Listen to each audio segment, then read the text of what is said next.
Thursday of the 13th week in Ordinary Time. A reading from the book of Genesis. God put Abraham to the test. He called to him, "Abraham." "Here I am," he replied. Then God said, "Take your son Isaac, your only one whom you love, and go to the land of Moriah. There you shall offer him up as a burnt offering on a height that I will point out to you." Early the next morning, Abraham saddled his donkey, took with him his son Isaac, and 2 of his servants as well. And with the wood that he had cut for the burnt offering, set out for the place of which God had told him. On the 3rd day, Abraham got sight of the place from afar. Then he said to his servants, "Both of you stay here with the donkey, while the boy and I go on over yonder. We will worship and then come back to you." Thereupon Abraham took the wood for the burnt offering and laid it on his son Isaac's shoulders, while he himself carried the fire and the knife. As the 2 walked on together, Isaac spoke to his father Abraham. "Father," he said. "Yes, son," he replied. Isaac continued, "Here are the fire and the wood, but where is the sheep for the burnt offering?" "Son," Abraham answered, "God himself will provide the sheep for the burnt offering." Then the 2 continued going forward. When they came to the place of which God had told him, Abraham built an altar there and arranged the wood on it. Next, he tied up his son Isaac and put him on top of the wood on the altar. Then he reached out and took the knife to slaughter his son. But the Lord's messenger called to him from heaven, "Abraham, Abraham." "Here I am," he answered. "Do not lay your hand on the boy," said the messenger. "Do not do the least thing to him. I know now how devoted you are to God, since you did not withhold from me your own beloved son." As Abraham looked about, he spied a ram caught by its horns in the thicket. So he went and took the ram and offered it up as a burnt offering in place of his son. Abraham named the site Yahweh Yireh. Hence people now say, "On the mountain the Lord will see."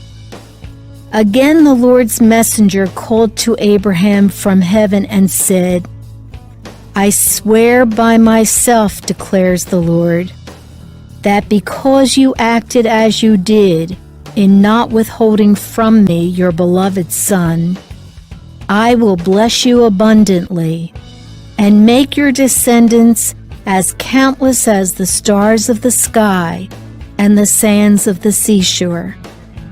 Your descendants shall take possession of the gates of their enemies, and in your descendants all the nations of the earth shall find blessing.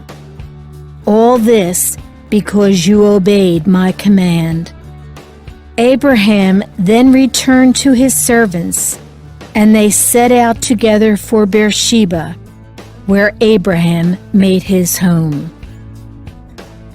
The word of the Lord. The responsorial psalm. The response is, "I will walk in the presence of the Lord, in the land of the living." Not to us, O Lord, not to us, but to your name give glory, because of your kindness, because of your truth. Why should the pagans say, "Where is their God?" I will walk in the presence of the Lord, in the land of the living. Our God is in heaven. Whatever he wills, he does. Their idols are silver and gold, the handiwork of men.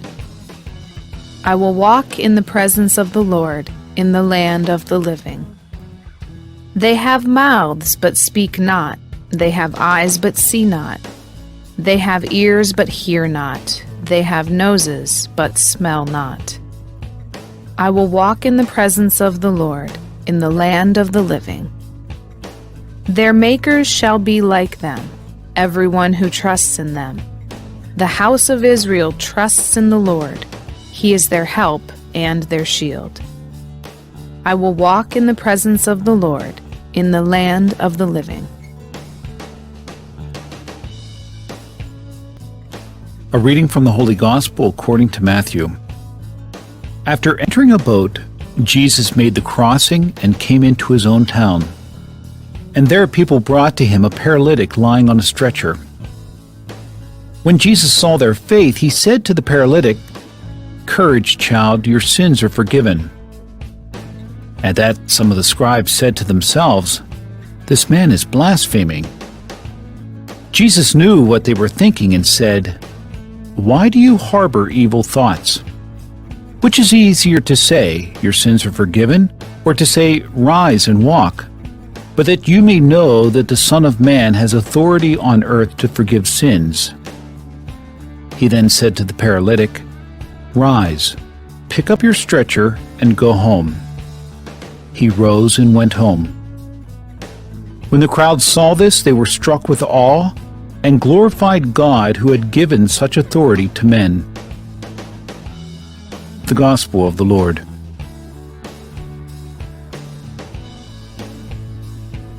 What cripples the mind and heart and stifles the healing power of love? Sin and unforgiveness for certain. Sin cripples us more than any physical ailment can. Sin is the work of the kingdom of darkness and it holds us in eternal bondage. There is only one solution, and that is the healing, cleansing power of Jesus' forgiveness. Jesus' treatment of sinners upset the religious teachers of the day. When a cripple was brought to Jesus because of the faith of his friends, Jesus did the unthinkable. He first forgave the man his sins.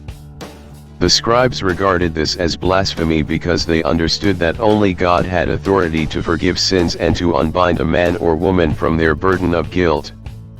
Jesus claimed an authority which only God could rightfully give. Jesus not only proved that his authority came from God, he showed the great power of God's redeeming love and mercy by healing the cripple of his physical ailment. This man had been crippled not only physically, but spiritually as well. Jesus freed him from his burden of guilt and restored his body as well. The Lord is ever ready to bring us healing of mind, body, and soul.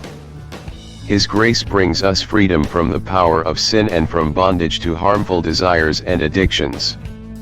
Do you allow anything to keep you from Jesus' healing power?